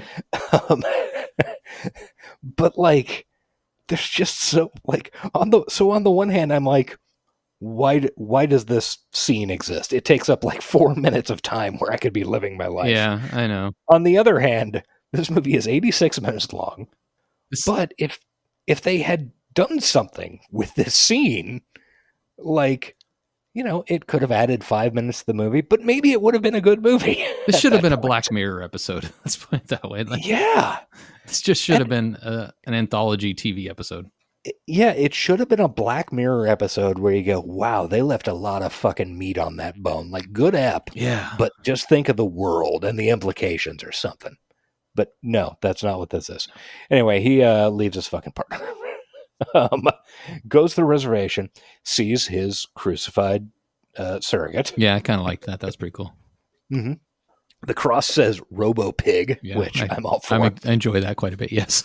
Yeah. We see Jack Noseworthy's funeral and scenes of just people being people. Yep. Like kids playing catch and shit, which are pretty much the only kids we see in the entire film. I thought it would have been really funny if he tried to throw the ball back to the kids and he just kind of like, and made it clear that he didn't know how to throw a ball. But yeah, nothing like that. That would have been fun. Plus, he's old enough. He would have grown up playing baseball. So, yeah.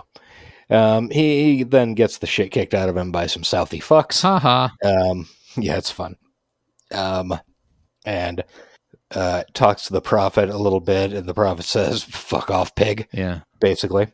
And it then is shown to the gate gently, and we cut scene that the prophet now has the weapon. Bum bum bum. The MacGuffin. Yeah, as he's leaving, he gets picked up by the Bentley that we saw at the beginning of the movie. And this is the point at which he tells us that, our kid was lost in a car accident and it's terrible to lose a child. And James Cromwell, through his surrogate, is like, you can't be don't be looking at the humans. Like, this is billions of dollars of weapons project to be able to kill somebody through their surrogate. You know, who could do that? Yeah. Let's go back to the army. Yes, let's go back to the army, but only after a totally pointless couple of scenes where Bruce Willis goes back to his apartment where his wife and her friends are hitting an electro bong. Yeah. How long you been jacking? And he says, "How long you been jacking?" Yeah, when I was watching with Farah, and she goes, "I wonder what jacking feels like," and I said, "I don't know, probably like jacking." Yeah, probably like jacking. One must assume. I mean, they did call it that, for God's sake. And then Bruce Willis kicks the hell out of a surrogate pointlessly. I kind of liked, honestly, this scene of the party where people were actually laughing and having fun is probably the most emotion that you see in the whole goddamn movie. You're not wrong. I mean, everybody is so stoic and emotionless, and then here they're like actually laughing and jacking, and then as he beats the shit out of the surrogate's just laughing at him. This is a scene I kind of liked a little bit. Yeah, it's not a bad scene. Like, you could. It's pointless though. You're right. If you wanted to do an entirely different movie about Bruce Willis and his wife and how he is concerned that she is addicted to using the surrogates, whatever, like that could be a really interesting movie. That's a movie too. And that is not the movie that they have shown us at all. Yeah, that's like a side plot in a movie that does not have time for side plots. Yeah. And remember, this movie is 86 minutes long. Right. We've already spent more time talking about it. Yeah. So he kicks the shit out of a surrogate. Everybody laughs. He's like, please don't put it in the paper that I got angry. Turns into an ear of corn. And then basically says, I miss my wife and show it by violence against someone not to blame. Yeah.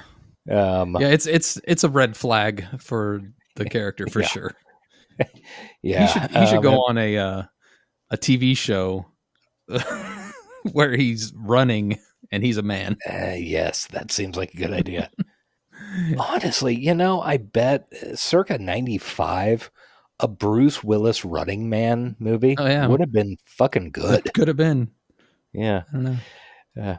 Anyway, so, and we also have a little cutscene to the real Rosamund Pike character with a tear leaking down her cheek. She's conflicted. Like, she misses him too. Yeah. So Willis goes to his office for Googling. Yeah. And it turns out that VSI has an army contract. You mean the biggest supplier of the surrogates that the army uses all the time? They have a contract with the army? Fuck. That's crazy. And then we see a scene where someone sneaks into his partner's house and kills her and takes over her surrogate. Yeah. We don't care about because she might as well not be a person anyway. This plot device they use where she's like sneakily someone else, why did they give it away so early? Yeah. Why did they telegraph that it's happening? Wouldn't that have been a fun twist? Yeah, could have been. Could have fucking been. So stupid. Could have been, but no, it wasn't. They have no interest in that. So Willis goes to the army again. He yells at the guy from Band of Brothers, and it turns out that the weapon is called an OD device. It was developed by VSI, and they were all scrapped except for one, because it turns out that they accidentally killed the dudes who were using them. Yeah. And then we see, this part gets all fucking convoluted and stupid. So we see the Prophet sending one of his dudes to give the weapon to Bruce Willis's partner outside the FBI office. The partner now being controlled by one of Cromwell's guys, one of VSI's guys, I guess. No, I believe. Okay, so spoilers for the end of the movie. James Cromwell controls 17 different people in this movie. Right. There is no indication that anybody else has anything to do with any of the plot. Right. Shit. He controls the Prophet, her, the guy who killed her. He was using a surrogate to kill her. Okay. Yeah. It's fucking dumb and stupid. And also we see a cut of her, I don't know, going through filing cabinets for some reason. Yeah, who cares? It doesn't matter. And then Bruce Willis goes to his wife's work, which is definitely not an abusive move. Definitely to apologize. He apologizes. Remember when I beat your friend until his skull was visible? I'm sorry about that. Yeah. Yeah. She does makeovers with an airbrush. And also, there's real weird photography in this scene they're in where she is straight up, like, in the frame, and he is exclusively shot at a weird Dutch angle. Yeah, there's a lot of Dutch angles. It keeps switching from straight up to Dutch angle, and I don't know why. The fucking director obviously thought Dutch angles added, some type of emotion to a film that had none. Because in his hospital bed there was a Dutch angle. That's a common. Well, okay, it's not usually emotion. It's like intrigue, right, or something. Yeah, intrigue, or it creates tension in the scene, and so first-time filmmakers way overuse it. This is Jonathan Mostow's 6th or 7th major feature film. Good for him. Like, because and one of his previous movies was fucking great, Breakdown. Another one was pretty okay, Terminator 3. I mean, yeah, this is not a guy this is not a first film effort. It's weird. U571, that's where he met Noseworthy. Yeah. All right. I know I saw that movie. Was that the one with Harrison Ford? I don't care. No, that was K-19, The Widowmaker. Another submarine movie from the same year. I don't know why. So yeah, he apologizes to her, and I lost my place. Oh, and she explains basically that she uses the surrogate to disassociate because she's unhappy all the time because their kid is dead. Yeah, there's a pretty cool movie where people are using surrogates to make up for the fact that their lives are miserable, and then even though the world is great, underneath it's actually a terrible place of loneliness and sadness. But that's not the movie we're watching. Yeah, here. and you know what the thing is about that movie? They did not make it. No, they did not. So then the army invades the reservation, kills a bunch of people, like a bunch of just dudes. Yeah, fuck them. But also, more importantly, the prophet. And it turns out the prophet's a fucking surrogate. And which everybody James knew. Cromwell is behind it. Yeah. Everybody knew the second you saw him. You're like, oh, that's not a real person. Yeah. Now, my question, if we were going into the rules of the movie again, was that, okay, so the way we see these surrogates being operated, number one, they need to be charged. Yep. So he has to have a charging station in his fucking Airstream trailer. In his van, yeah.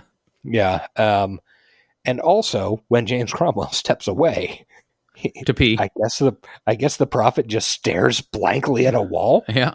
Or if James Cromwell is piloting another surrogate. James Cromwell might have a catheter. He probably does. Yeah, probably does. But I mean, he has to, at the very least, we know he controls other surrogates. A lot of them. Yeah, quite a few. Yeah, so yeah, it turns out the prophet's a surrogate. Oh shit, my God. He's dead now. Can't believe it. So Peters, the partner, meets Willis outside the FBI offices and says she found some records that says the boss hired Strickland to find and kill Cantor, which, was accidentally the kid at the beginning. So Willis goes into his boss's office and says, "Hey, I found some records about how you're getting hired by VSI. It's going to be cool to go private, right? Ha ha ha." And there was a moment of classic Bruce Willis in this scene where he's talking shit. Split second. Yeah. And it's like, oh, there's the guy. There's the guy whose dick we sucked for 4 hours. Yeah. And it's gone. And it's gone again. They go into the boss's office, and he says, "Yeah, I know you gave the weapon to Noseworthy to get him, to kill Cantor." And I mean, the question is at that point, we have not established how FBI guy got the weapon, but let's assume corporate conspiracy, doesn't matter. Stabs the boss in the neck, uses his facial recognition to log into the PC, and downloads files. Just sort of general files. Yeah, files. It's a movie. You need the files. They're in the computer. Yeah. Sorry, it's a Zoolander shadow. Yeah, they are. They are in the computer. And is this movie for ants?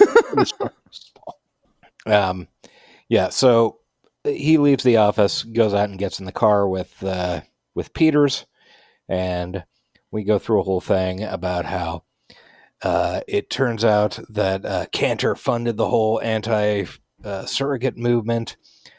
And Peters gets Willis to use his laptop and look up the files and get the access codes to use the weapon, because Jack Noseworthy must have had those access codes to use the weapon. Now, these codes have literally never been brought up in the film before. No. Not once, not for a second. We did not see Jack Noseworthy pull the timing light out of his bag and then like enter a code. Nope. But apparently that has to happen. Okay.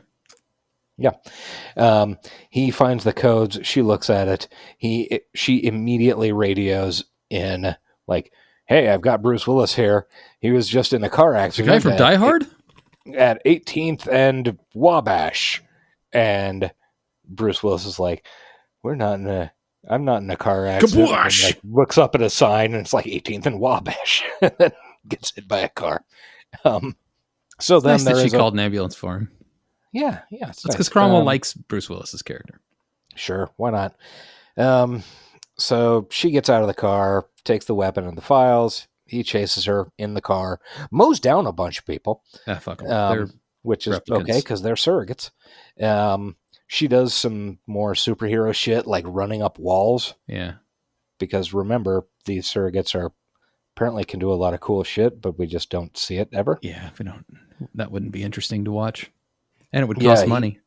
He crashes the car, then steals another car, then calls the IT guy, and tries to tell him, like, Peters has the weapon and she's going to try and kill all the surrogates, but the IT guy has already been captured by Peters. She was working real fast, I guess. I don't know. It feels like there were about 3 scenes that were cut out in here. I agree. This happened really fast. So the thing is, she's going to kill all the surrogates and all the people using surrogates through the network with the weapon. I guess, like, if you put a phone line in the barrel of a gun, it shoots the people on the other end of it. Yeah, it's like those old internet phone cradles, only it transmits death. Yeah, exactly. That's how this weapon works. And it's been established, so we know this. It certainly, doesn't have a huge physical effect of like a giant flash bulb going off with lightning and shit. Yeah. Well, I mean, that lightning goes into the internet. Yeah. Okay, good. We're on the same page here. Yeah, makes sense. So, and then we have an immediate cut to the FBI boss with the SWAT team just outside IT. And he goes in there to like tell her to knock that shit off. And then she's like, I know you killed, you gave Jack Noseworthy this weapon to kill Cantor / Cantor's son. / me. And he admit it. He like, yeah, I did it. And then she zots him with the weapon. Cromwell's vengeance is complete. Yeah, I guess so. So Bruce goes to Cromwell's house. Peter's like uploading the weapon with the... Yeah, it takes time, man. I guess so. And Willis sees a bunch of surrogates in a secret compartment at Cromwell's house. Can I give one quick bit of props?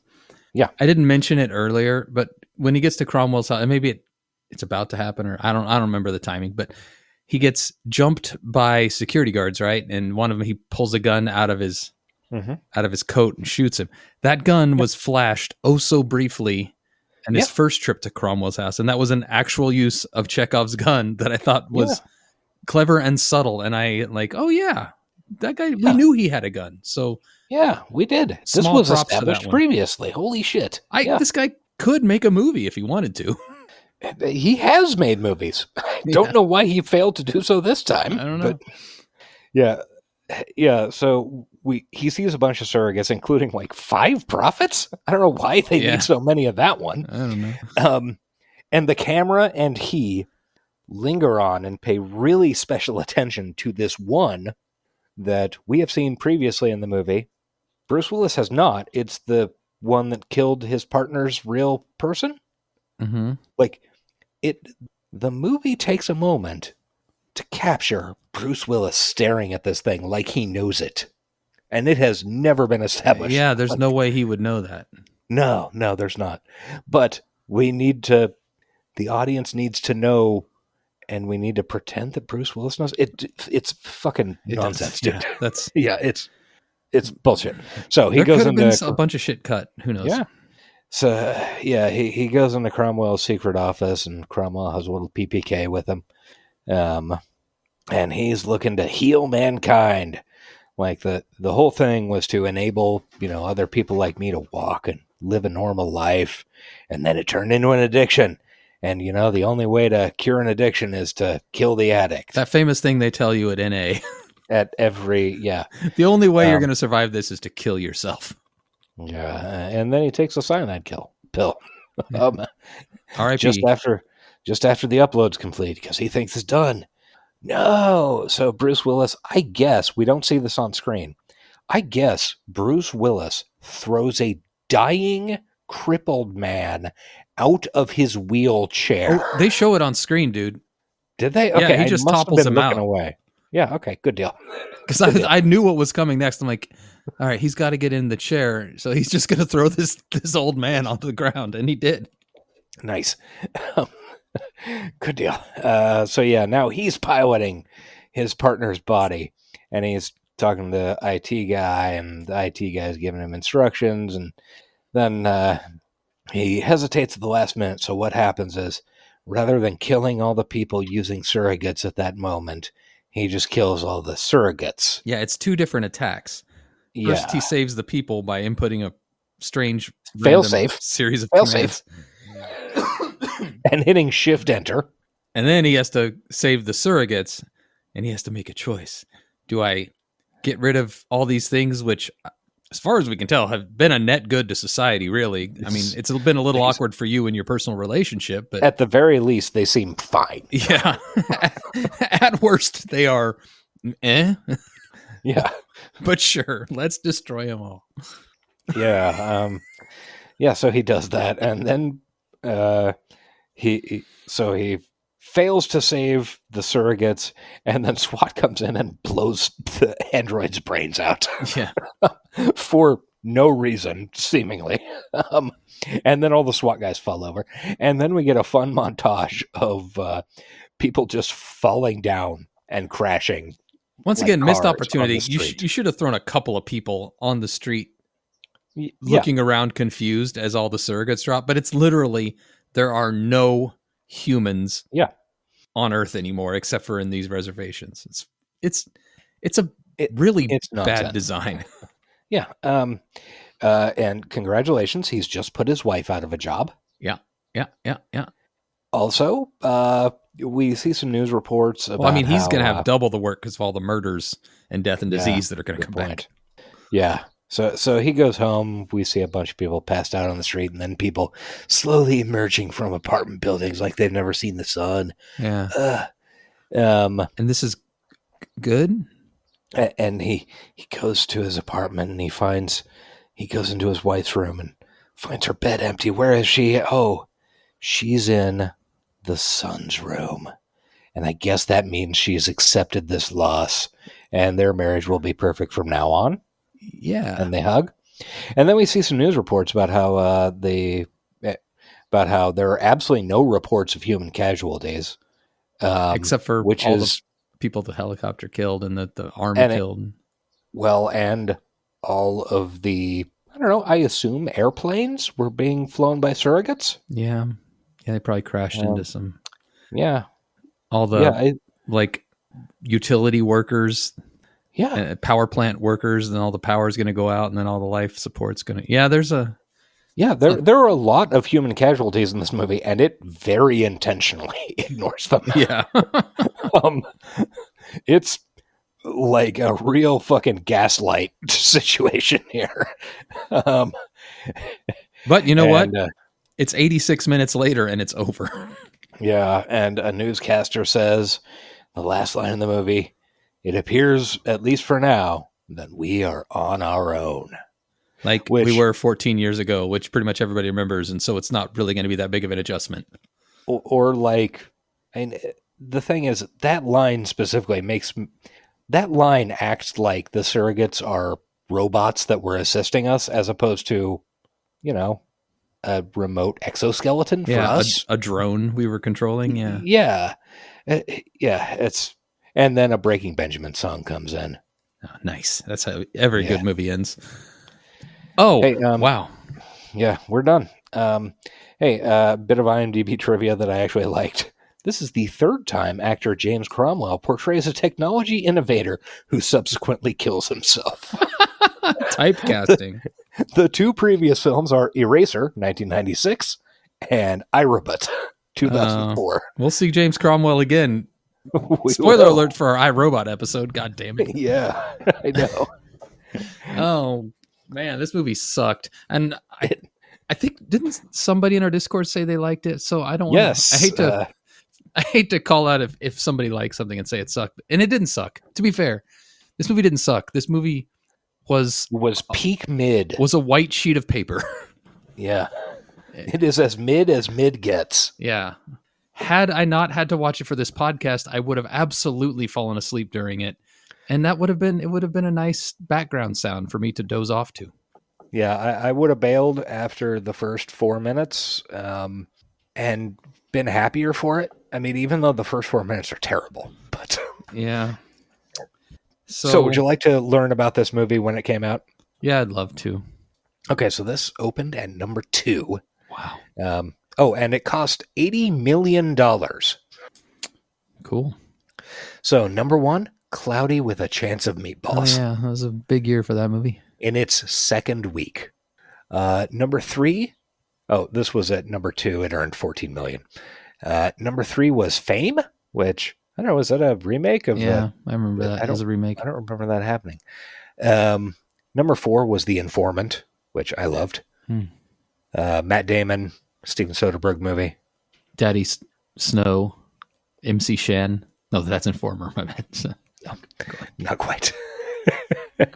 Yeah, great movie, very funny. Has a lot of comedians in it. Okay. A bunch of, this is honestly kind of a shit period. Number 10 is Inglourious Bastards. Good movie. Just nothing.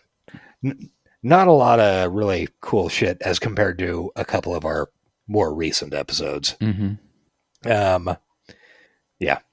Well, I don't very much care. So yeah, anyway. Rough Patch. What month was it? That was September 25.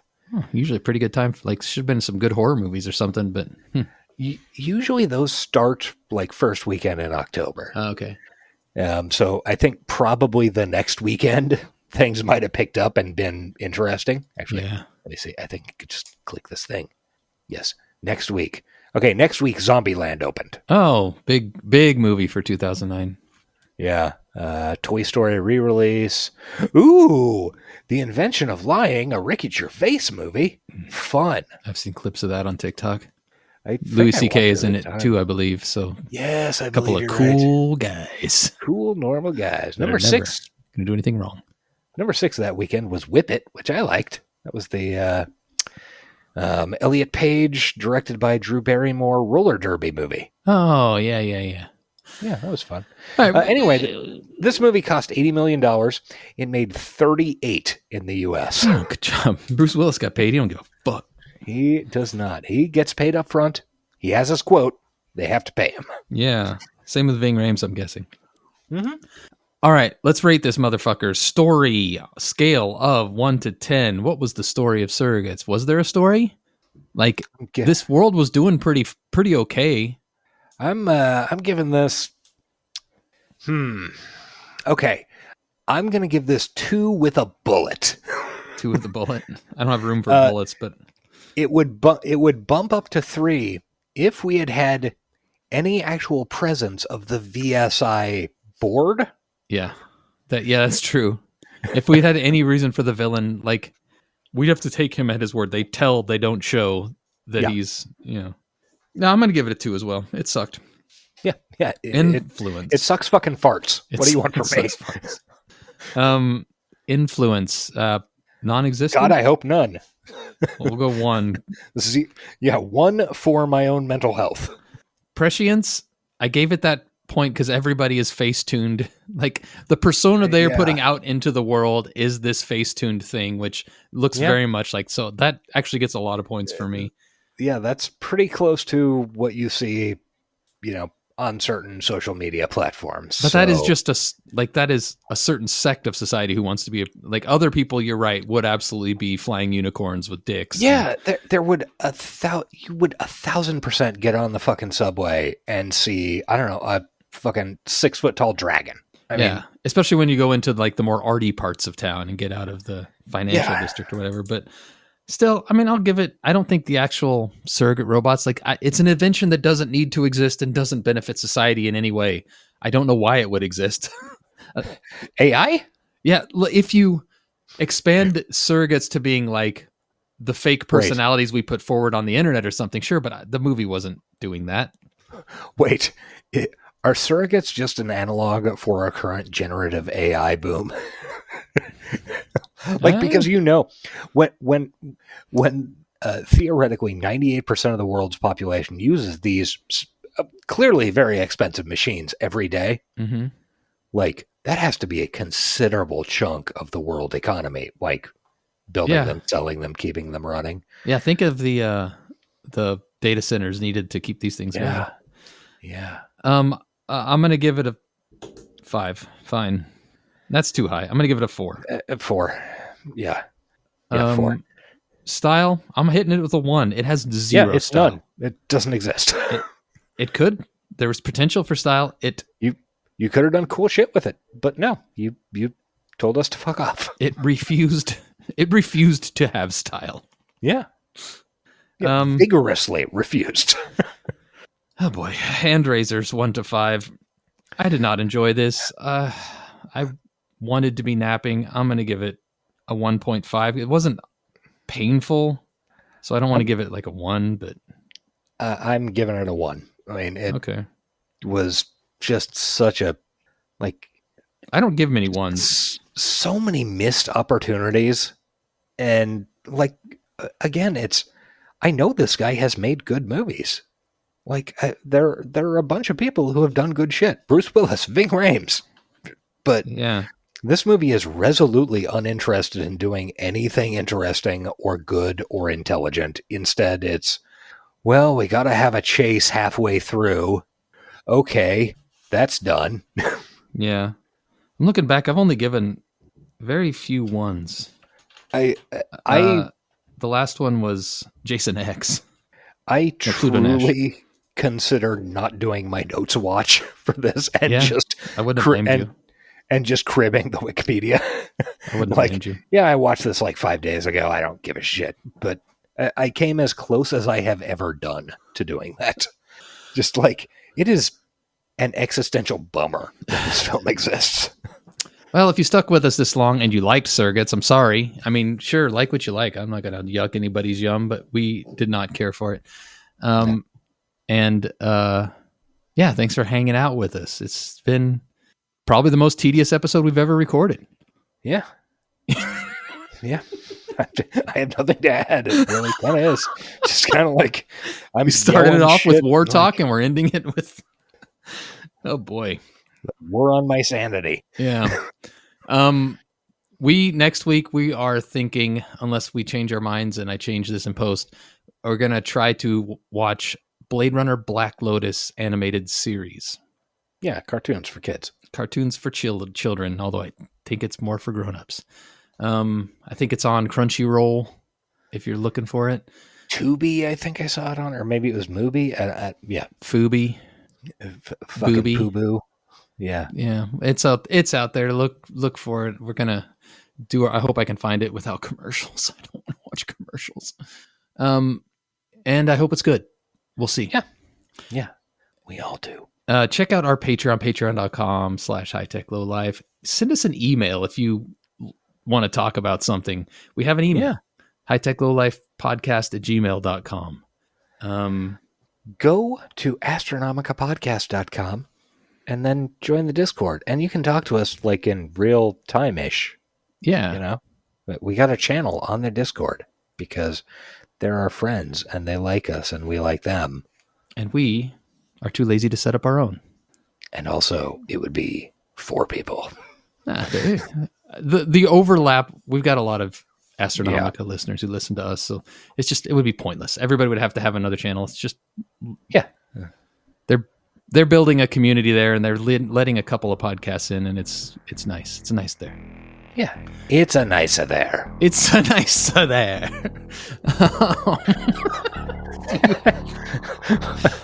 Do you have a quote to go out on? Look at yourselves. Unplug from your chairs. Get up and look in the mirror. What you see is how God made you. We're not meant to experience the world through a machine. Hard disagree. That was the first line of the movie. Oh, shit. I know, right? All right, bye. Fuck that. Bye. Bye. This has been the High Tech Low Life podcast. Find us on Bluesky at High Tech Low Life. Email us at hightechlowlifepodcast@gmail.com, and find us on Patreon at patreon.com/hightechlowlife. Theme music by Nihilor at nihilor.com. Thank you for listening.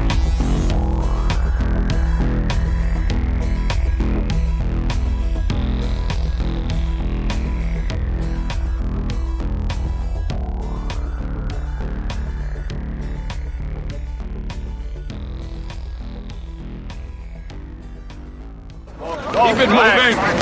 Come on, what are you waiting on? Let's go. They're trashing our rights, man! They're trashing the fluid data! They're trashing! Trashing!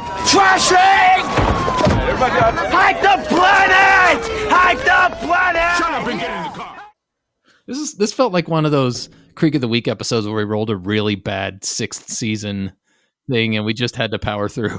Yeah, and it was like the third time we had watched it. Right. Yeah. Yeah.